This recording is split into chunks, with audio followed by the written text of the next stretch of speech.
کنفرانس در کنگره آمریکا با حضور نمایندگان کنگره. گزینه‌های سیاسی برای برخورد با تهدیدات رژیم آخوندی و نقض حقوق بشر در ایران.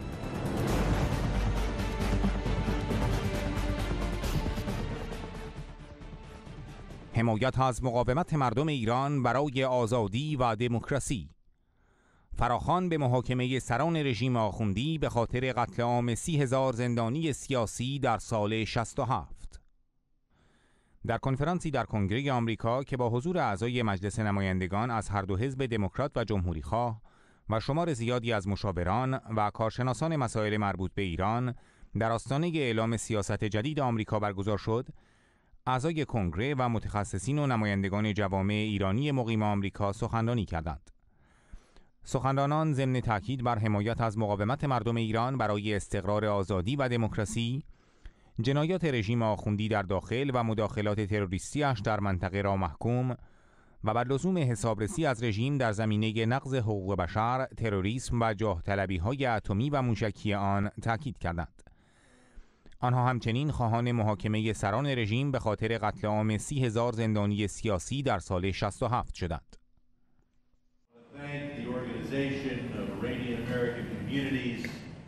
در این کنفرانس براد شرمن از اعضای ارشد دموکرات در کمیته خارجی کنگره طی سخنانی ضمن تشکر از جامعه ایرانیان مقیم آمریکا گفت: بسیار مفتخرم که دوباره در این جلسه در کنار شما حضور پیدا می کنم.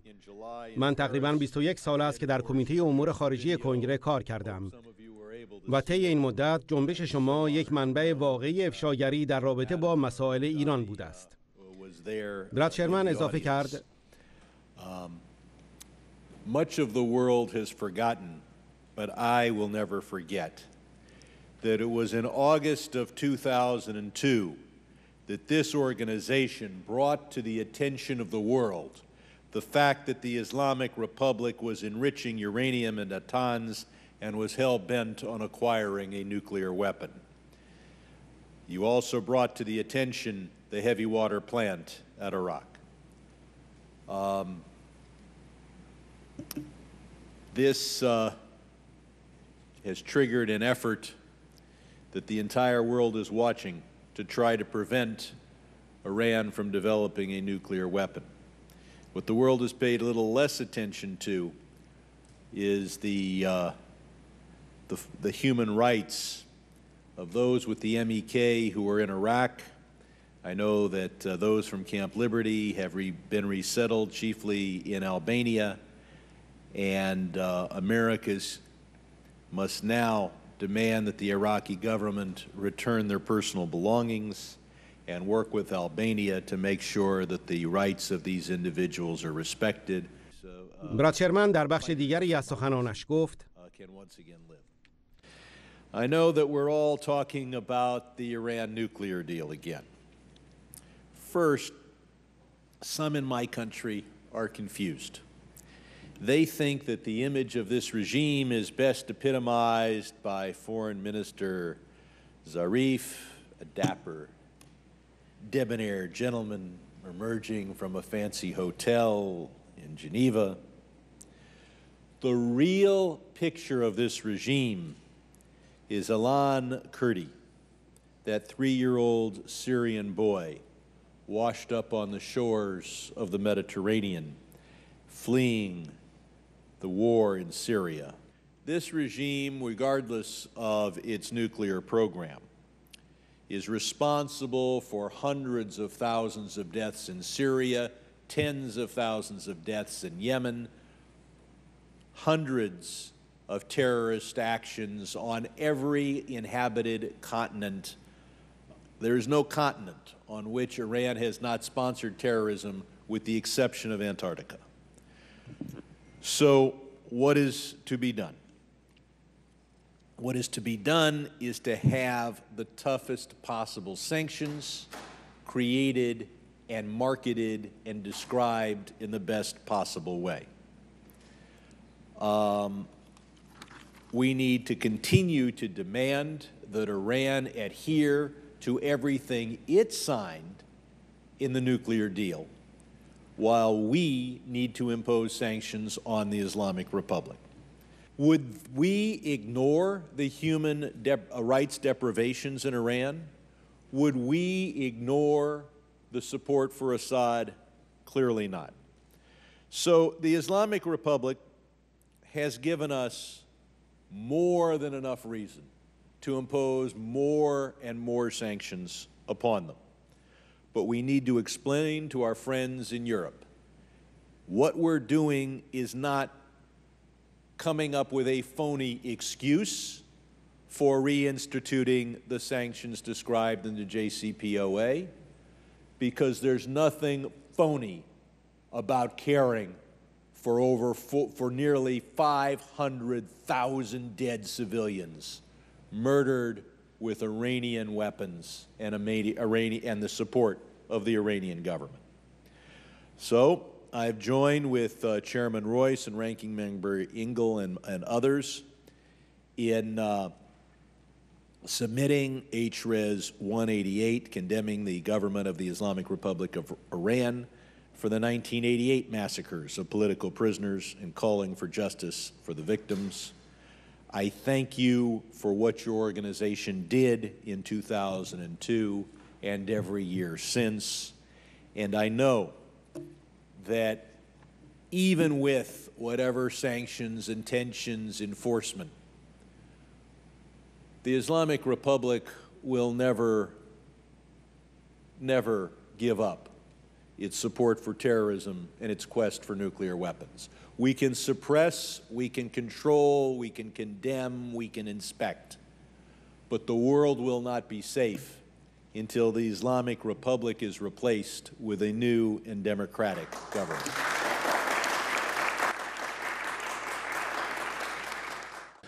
You look first to the policy of appeasement that was popular in the 1930s as it related to the rise of a German nation post-Weimar Republic.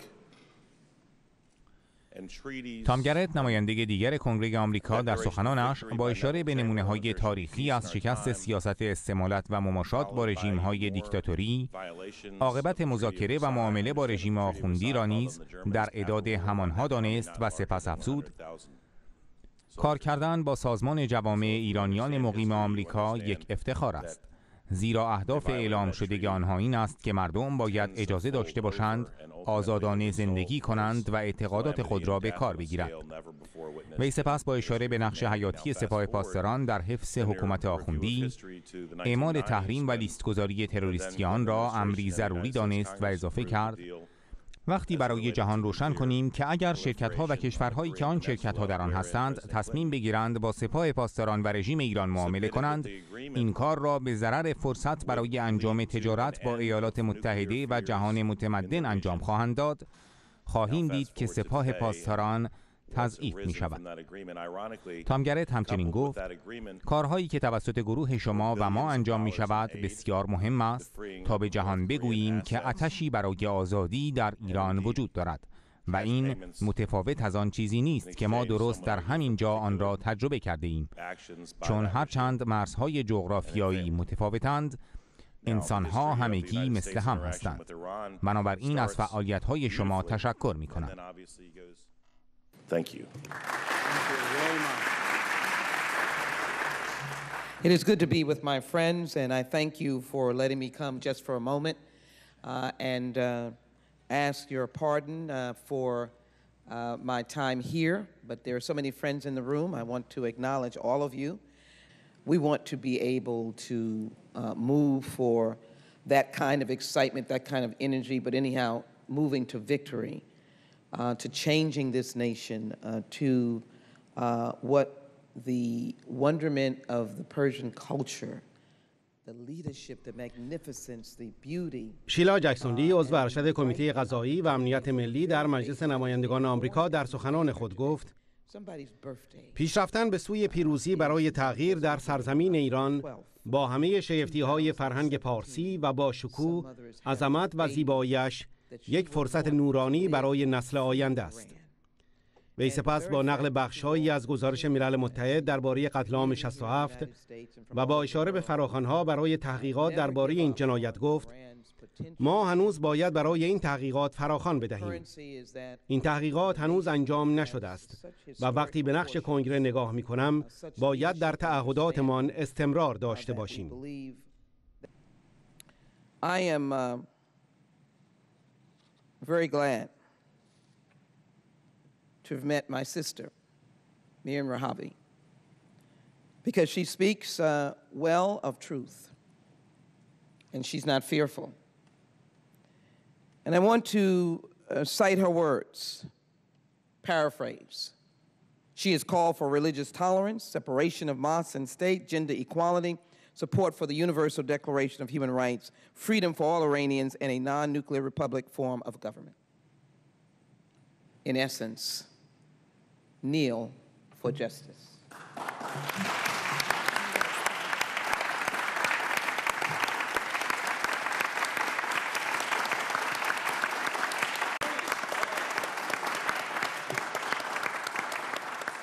All the way back to 1988, where this regime has murdered its own people. And it's not just a handful of people. In 88, it's at least 30,000 Iranians murdered by this regime. در ادامه جلسه در کنگره آمریکا، قاضی تدپو رئیس زیرکمیته تروریسم در سخنان خود گفت در سال 1367 رژیم ایران دست کم 30,000 نفر را به قتل رساند. این رژیم تاریخچه‌ای از خشونت علیه مردم ایران دارد. اگر مردم با این رژیم مخالفتی داشته باشند به زندان می‌افتند یا مفقود می‌شوند و یا در ملأ عام اعدام می‌شوند. این رژیم هرگز به خاطر قتل و شکنجه مردم مورد مؤاخذه قرار نگرفته است. شما که مدت طولانی در این مبارزه بوده اید باید مورد ستایش قرار بگیرید، چرا که تسلیم نشده اید و تسلیم هم نخواهید شد. شما حاضر به تسلیم شدن نیستید تا اینکه عدالت برقرار شود. قاضی تدپو ضمن اشاره به کارزارهای پیروزمند مقاومت ایران از جمله انتقال جمعی مجاهدین از لیبرتی به کشورهای اروپایی گفت هیچ کس فکر نمی کرد که چنین اتفاقی بیفتد. هیچ کس فکر نمی کرد که حذف نامگذاری مجاهدین از لیست محقق شود. اما این اتفاقها رخ داد. با این حال کار و مبارزه ما تمام نشده است و مهم است که به این جنگ ادامه بدهیم. قاضی تدپو سپس به مداخلات رژیم در منطقه پرداخت و با تاکید بر نقش حیاتی سپاه خامنه‌ای برای پیشبرد اعمال تروریستی و تجاوزات حکومت آخوندی در منطقه اضافه کرد این یک حکومت نامشروع است، چون هر حکومتی که به طور سیستماتیک مردم را می‌کشد نامشروع است. بسیاری از مردم از نسل جدید در راستای تغییر رژیم کار می‌کنند. همین انگیزه جوانان است که آخوندها را شبها بیدار نگه می‌دارد. آنها از این که مردم در کشورشان خواهان تغییر رژیم هستند می‌ترسند و باید هم که بترسند.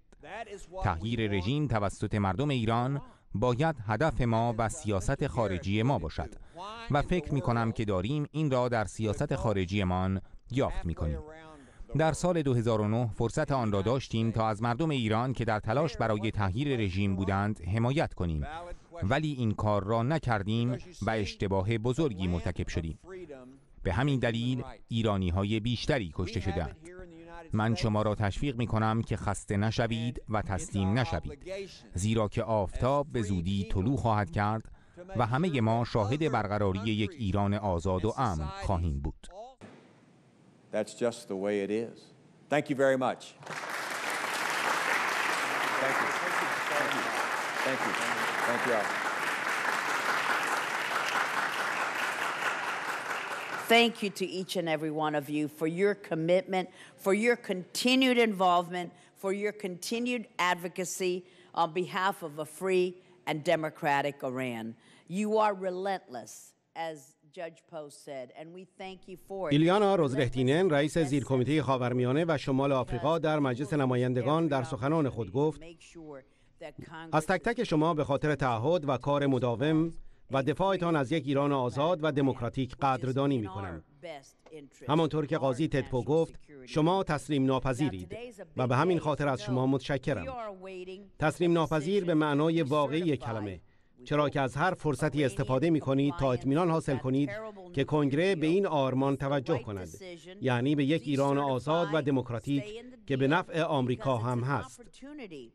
ایلیانا روزوهتینن سپس بر لزوم برطرف کردن نواقص برجام تاکید کرد و افزود: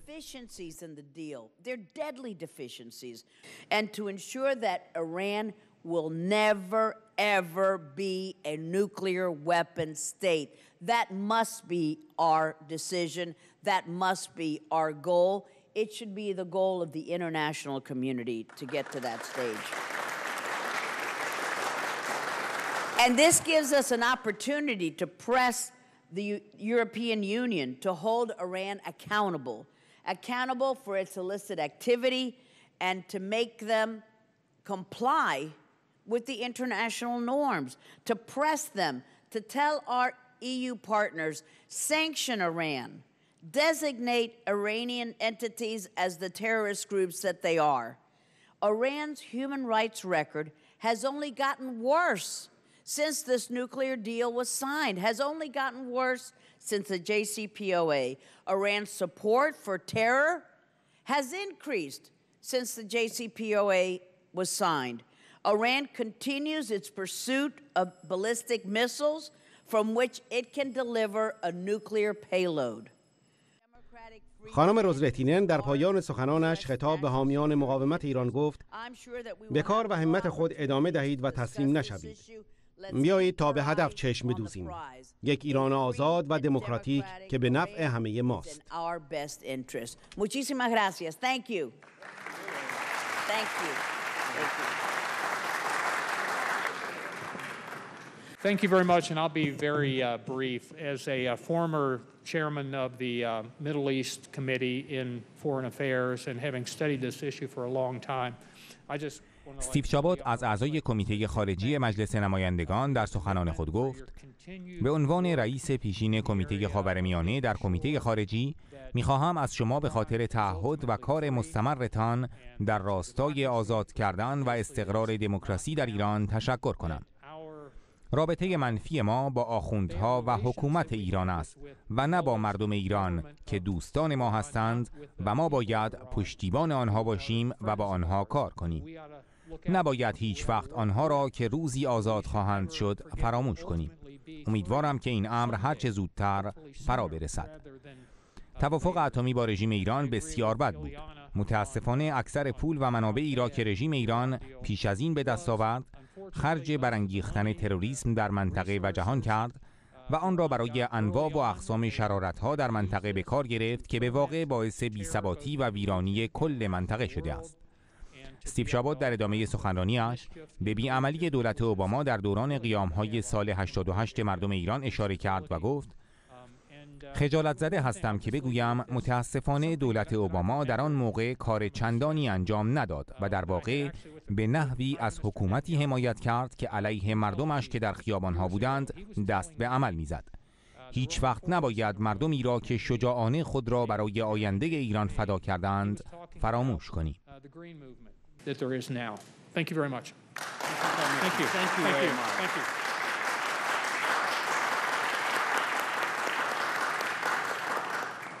Thank you very much. It's nice for you to be here. It's not so much for me to be here, it's nice for you to be here. We need your voices to be heard.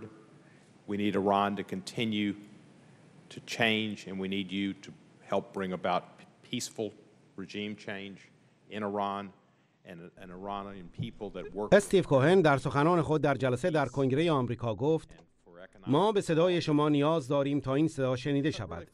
ضروری است که در ایران تغییر محقق شود و ما به شما نیاز داریم تا تغییر صلح‌آمیز این رژیم را هموار کنید. برای اینکه همه فرصت زیستن و عشق ورزیدن را داشته باشند. لذا از آنچه شما انجام می‌دهید متشکرم و بسیار خوشحالم که شما را اینجا می‌بینم. So thank you for what you're doing. I'm pleased to see you here and have a very pleasant day and why not have a pleasant life and may it be long. Thank you. Thank you very much. Thank you for joining us. So with that said, I think that it is generally agreed that پروفسور کاظم کازرونیان، کارشناس مسائل ایران و آمریکا و رئیس دانشکده مهندسی در دانشگاه کانتیکت که مدیریت پنل بحث و گفتگو در کنفرانس کنگره آمریکا را بر عهده داشت، با اشاره به استمرار مداخلات تروریستی رژیم در منطقه و موج اعدام‌ها در دوران آخوند روحانی گفت: شرایط در ایران بسیار وخیم‌تر شده است. برای رژیم ایران سرکوب در داخل و توسعه طلبی در خارج دو ستون برای ادامه حیات خودش است. اگر توسعه طلبی و تجاوزات در خارج و سرکوب در داخل را از رژیم ایران بگیرید، آنها از بین می‌روند و به همین دلیل خامنه‌ای آن را نمی‌پذیرد.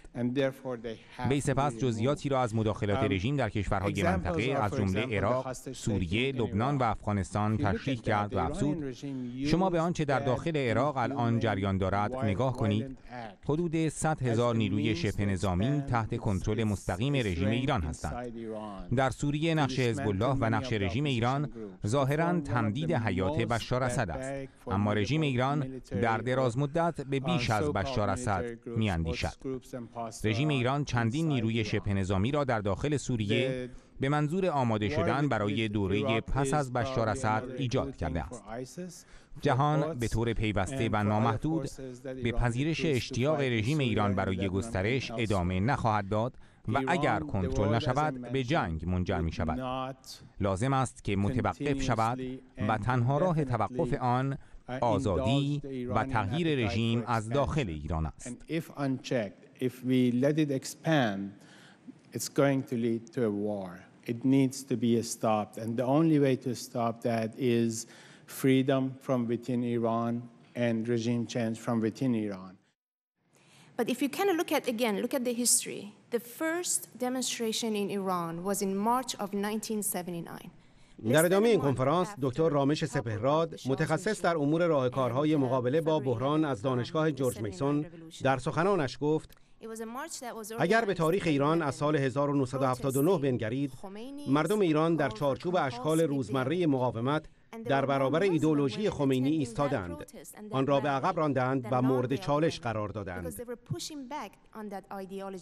وی سپس به تاریخچه‌ای از مبارزات مردم و مقاومت ایران علیه رژیم پرداخت و با تاکید بر این که طی 4 دهه گذشته رژیم آخوندی فقط با اهرام‌هایی همچون سرکوب وحشیانه مردم و صدور تروریسم پابرجا مانده است، افزود: جنگ واقعی در ایران بین مردم ایران و رژیم ایران است. حدود 4 دهه است که مردم ایران از طریق مقاومت روزمره خود خواستشان را برای دموکراسی و آزادی ابراز کردند. آنها خواهان انتخابات آزادی هستند که منصفانه و آزاد باشد و همه آرا در آن مورد احترام قرار گیرد. آنها این مقاومت را از 30 خرداد تا کنون ادامه دادند. این مقاومت از آن زمان و با گذر از چند نسل ارتقا پیدا کرده است. یعنی یک جنبش مقاومت است که چند نسل را در بر می‌گیرد. رامش سپهراد تاکید کرد: society with religious tolerance, separation of mosque and state, gender equality, support for universal declaration of human rights, freedoms for all Iranian and a non-nuclear republic, a form of government that believes in a peaceful coexistence with its neighbors and the world, believes in regional peace and cooperation, as well as respect for the United Nations Charter. These popular sentiments are actually reflected in a 10-point plan by Mrs. Maryam Rajavi. وی در ادامه سخنانش گسترش اعتراضهای اقشار مختلف مردم ایران را تشریح کرد و سپس درباره جنبش دادخواهی شهیدان قتل عام 67 گفت: دامنه این کارزار نه تنها در داخل ایران گسترده شده است، بلکه در سراسر جهان نیز رشد کرده و در سطوح نهادهای بین المللی انعکاس پیدا کرده است. بعد از آغاز این جنبش دادخواهی، مقامات رژیم که برخی از آنها در کابینه روحانی هستند، رسما نقش خود را در این کشتار جمعی پذیرفتند. این همچنین به موضوعی برای ایجاد اختلاف‌های بیشتر بین مقامات و دسته‌بندی‌های درونی رژیم هم تبدیل شده است. رامش سپهراد آنگاه توضیحاتی درباره ابعاد و مبارزات سازمان مجاهدین و شورای ملی مقاومت ایران ارائه داد و افزود: ایالات متحده باید شورای ملی مقاومت ایران را به رسمیت بشناسد و از برنامه 10 ماده‌ای خانم مریم رجوی برای یک ایران آزاد حمایت کند. رئیس جمهور آمریکا در سخنرانی خود در سازمان ملل گفت روزی خواهد آمد که مردم ایران مخیر به انتخاب خواهند شد. به نظر من مردم ایران انتخاب خود را کردند و حالا نوبت آمریکاست که در کنار آنها قرار بگیرد. Once again, I wholeheartedly agree with Secretary Rich. Thank you very much.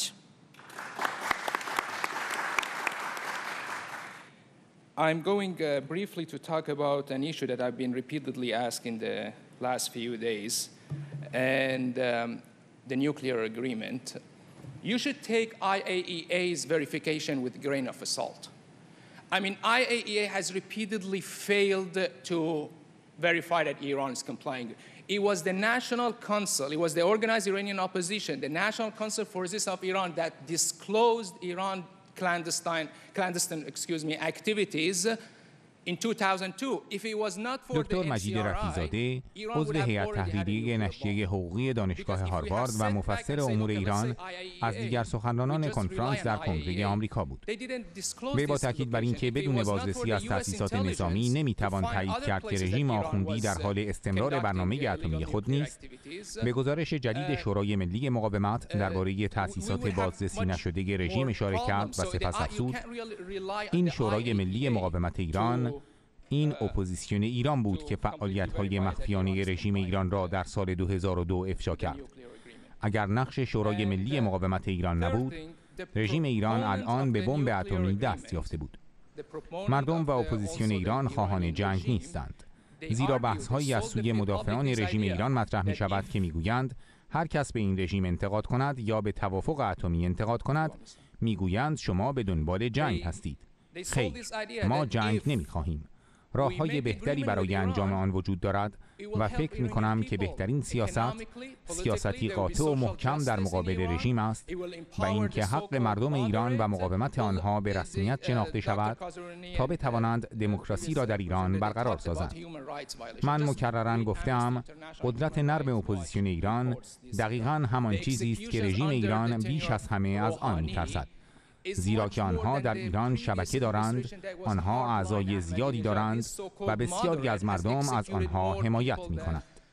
Policy recommendation. Iranian people, Iranian opposition, they're not in favor of war. We're not talking about war. We don't want war with Iran. Period. We want to just make this clear because there is an argument for those advocates of Iranian regime that everybody who criticizes the nuclear deal or everybody who criticizes Iran, they quickly tell you want a war with Iran. No, we don't want a war. There are better ways to do it. And the best policy is, I think, the policy of firmness and decisiveness against the regime and recognizing the rights of the Iranian people and Iranian opposition to... First, I want to thank Organization of Iranian American Communities for this event. The question...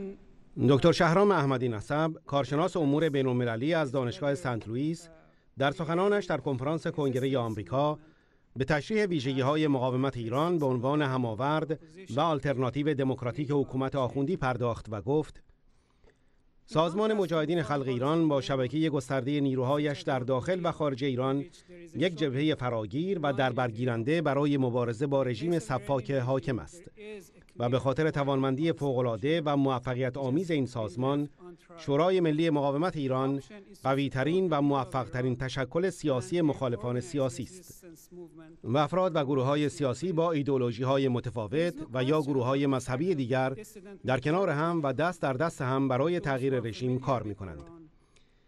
یکی از برجسته‌ترین ویژگی‌های سازمان مجاهدین خلق رهبری آن است. با اینکه آنها تحت بیشترین اذیت و آزارهای غیر انسانی تحت حاکمیت آخوندها بودند، رهبران مجاهدین توانستند با موفقیت این سختی‌ها را از سر بگذرانند.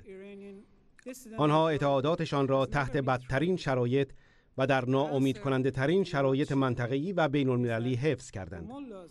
با خلاقیت و شکستن بنبست و پیدا کردن راه‌های جدید در مبارزه علیه رژیم، انعطاف پذیری آنها در یافتن نقاط و ارزش‌های مشترک و در گرد آوردن ایرانیان با پیشینه‌های متفاوت سیاسی، مذهبی و فرهنگی است. نکته دیگر آمادگی و اشتیاق آنها برای پرداخت بهای حداکثر به منظور دستیابی به آزادی و دموکراسی در ایران است. مجموع این ارزش‌ها باعث شده که مجاهدین خلق به نیروی الهام بخش تبدیل شوند و به نسل جوان ایرانی شجاعت و امید بدهند. به خصوص به ایرانیان داخل ایران که اعضا و رهبران مجاهدین خلق را به عنوان الگوهای عشق به انسانیت و آزادی و دموکراسی برگزیدند. مقاومت ایران به طور واضح برنامه‌اش را برای آینده ایران اعلام کرده است. این برنامه به طور رسمی در طرح 10 ماده‌ای مریم رجوی اعلام شده است.